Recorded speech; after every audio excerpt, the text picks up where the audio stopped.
Hello, welcome to another ATP Geopolitics video with myself, Jonathan MS Pearce. This is a quick breaking news update. Could have done this last night, was feeling pretty rough and feeling that again today. But nonetheless, let's crack on with what I think is a massive dollop of hypocrisy, double standards.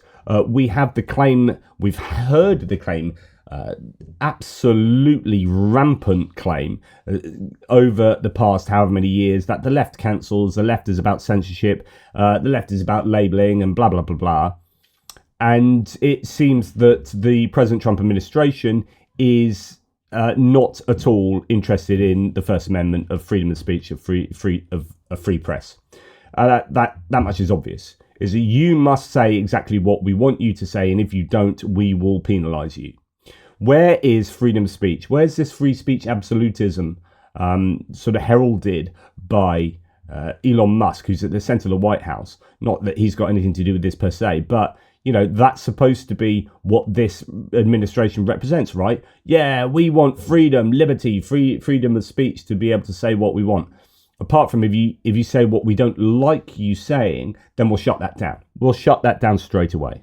So what's happened? Well, Alex Maury here says the Associated Press has been told to, quote, align its editorial standards and rename the Gulf of Mexico or lose Oval Office access. This unprecedented act of censorship should elicit a harsh bipartisan rebuke, that'll never happen, in defense of America's free press.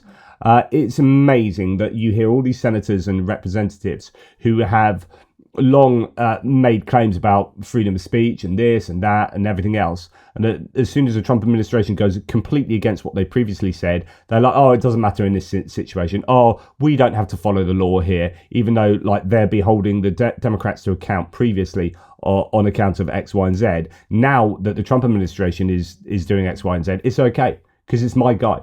It's all right. They can break the law. They can have censorship. They can do this. They can do that because it's my guy. All right. Okay. The Associated Press issued this statement on Tuesday from executive editor Judy Pace, quote, as a global news organization, the Associated Press informs billions of people around the world every day with factual, non-partisan journalism. Today, were informed by the White House that if AP did not align its editorial standards with President Donald Trump's executive order renaming the Gulf of Mexico as the Gulf of America, which, you know, let's face it, that's guff and fluff anyway, and an executive order doesn't force you to speak in a particular way or to write in a particular way, or at least this one doesn't, but, you know, it's just renaming the Gulf of Mexico because, you know, that's a cool thing to do. It is just a display of jingoism. However, what does impinge on the First Amendment is the threats and actions of the White House to enforce that executive order upon others. So the AP were threatened with being barred from accessing an event in the Oval Office, and indeed yesterday afternoon, as they say here, AP's reporter was blocked from attending an executive order signing. It is alarming, says Pace, that the Trump administration would punish Associated Press for its independent journalism. Limiting our access to the Oval Office based on the content of AP's speech not only severely impedes the public's access to independent news, it plainly violates the First Amendment.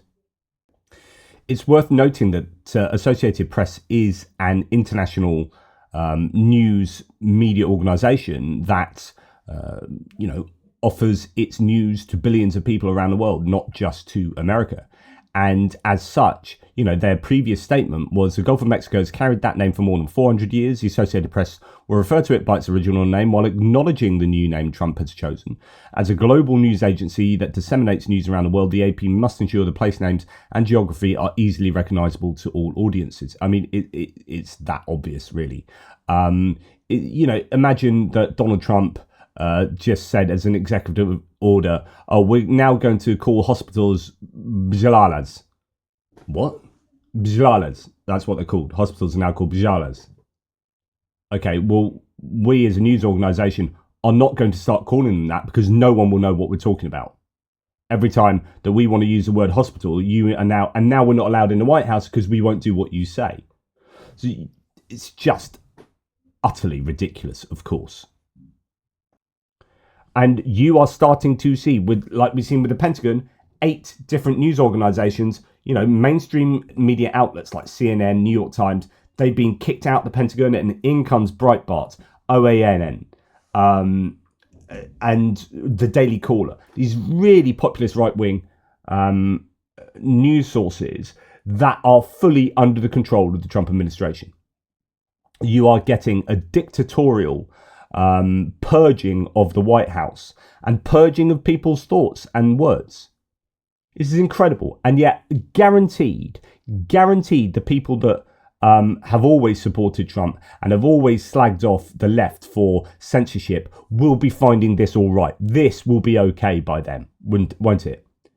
There will be cognitive dissonance going on, and there will be some serious double standards, I'm sure, exhibited by fans of Trump and his administration. I find this completely unacceptable and pretty disturbing. This is just one of these canary in a coal mine examples of this growing autocracy, this growing sense of the American political establishment becoming the hotbed for dictatorship. Honestly, I don't see it any other way. Prove me wrong. Take care, and I'll speak to you soon.